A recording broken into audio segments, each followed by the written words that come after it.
Oh hey everyone, it's November 11th, I'm recording this, and this December 21st we have a conjunction of Jupiter and Saturn, and I'm hoping to travel somewhere to go see this. I'll have to see what the status of the quarantine is at that point. We still got a little bit over a month, but given that the conjunction only happens a couple of times in our lifetimes, I haven't ruled out traveling somewhere to go see this. And right now I have the ability to work remotely, so that's been a big benefit for me to go see some of these astrological events.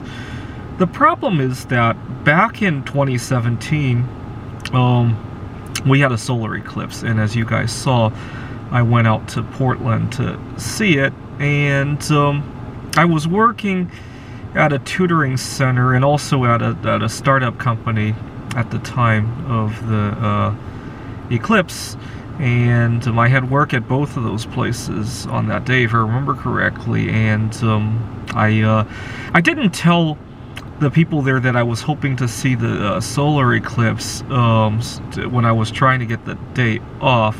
I just mentioned that I had some personal events, and they didn't think it was very important. I didn't want to let them know it was to view a solar eclipse. I try not to let everybody around me know all my little kinks, because I find that sometimes it can be used against you. And I didn't get any luck, and the day before the solar eclipse I started to play sick. I consumed a large dose of vitamin C, so it would cause me to have a very, very upset stomach. I remember my stomach was rumbling audibly, and I wanted to make sure my coworkers could hear it. And then the next day, of course, I'm sick, and I go out to view the solar eclipse. And I think the problem is that I was single. And you see, my coworkers, when they want to go out because it's their wedding anniversary, or they just want to have, on Valentine's Day, they want to go out with their spouse, for some reason, that's just a lot more excusable than somebody who is single. And I'm so glad I don't have to deal with that this year, because of the I can work remotely now. I don't mind sharing the viewing the outer space anymore, actually. I had a bad experience. That's why I hesitate about sharing some of my hobbies with my coworkers.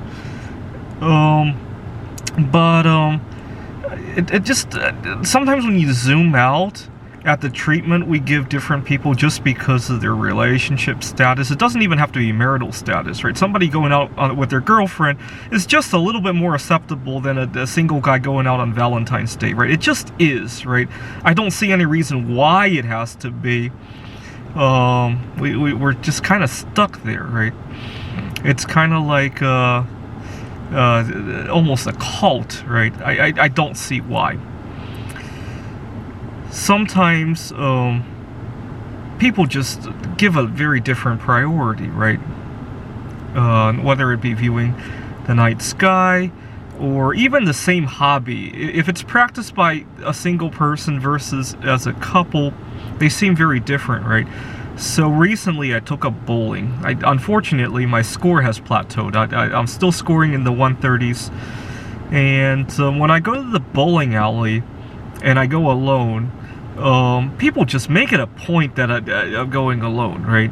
You could have a gay couple in there, and they get better, at least eye contact, right? People always find it strange that I'm going alone. Sometimes people almost want to talk to me about it, and depending on the crowd I go out with, right? Also, when was the last time you saw any sort of double date where it was 3 people and one of them was solosexual, right? Probably never, right? Anyway, I just thought I'd point out that it doesn't even have to be outright discrimination, right? It just gets viewed as a different light. And now that I'm getting ready to view the conjunction of Jupiter and Saturn, I was thinking back at the solar eclipse and how I had to be sneaky just to go see it. And actually, eventually I showed videos of the solar eclipse to my coworkers. None of them mentioned that I faked sick, so they were okay with it. They just didn't, they just had a different perception, that's all, right? Anyways, I probably should have mentioned I was going out to see the solar eclipse. at the beginning of asking for that day off. For some reason, I wasn't exactly comfortable at the time.